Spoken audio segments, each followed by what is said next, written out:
Hey! Isang customer kanina. Napakakulit. Hindi naman bibili. Nakakapwisit. Tanong. Hades. Sa Arabic kasi Hades. Ano to? O sa English, what is this?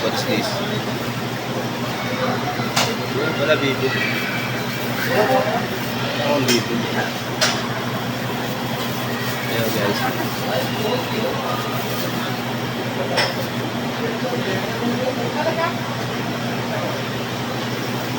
Hadakam. Lovely hadakam. Hadakam. Magkano to? Sa English, how much this? Hadakam.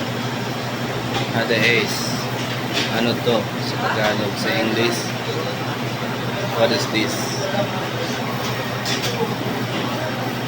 Sa Malaysian, apa itu?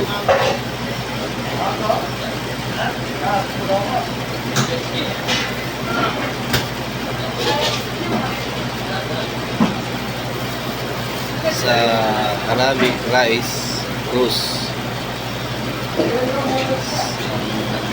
Pansit naman sa kanila. Ang pansit sa Tagalog, pansit. Sa Arabic, macaroni. Sa English, noodles. Sa spicy naman sa kanila, sa maanghang sa Pilipinas. Sa Arabic, hot.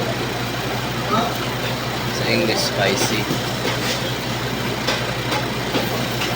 Simple lang. Pwede kayo matuto kahit kote, di ba? Ng Arabic sa Arabic language. Yung babae dito, tawag nila hurma. Sa lalaki naman, ang tawag nila rijal. Pero minsan sa mga parang babae, binet, tawagan nila binet. Pero karaniwan, hurma. Yani girl. Sa kanila yung babae.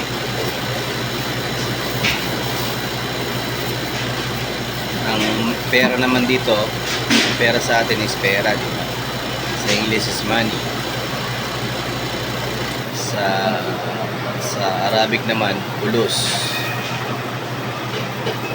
Yun naman tawag nila. Nakalimutan ko na sa Malaysia. Do it. Sa Malaysia, do it. Sa English, money. Sa Tagalog, pera. Pero actually sa English, do it is joy, di ba? Para kang nag-do it na kumakanta. Do it naman yun. Sorry. Do it naman yung tawag dito sa pera ng Malaysia. Ayun guys, salamat din sa pakikinig. Kahit konti, meron kayo natutunan. Peace out.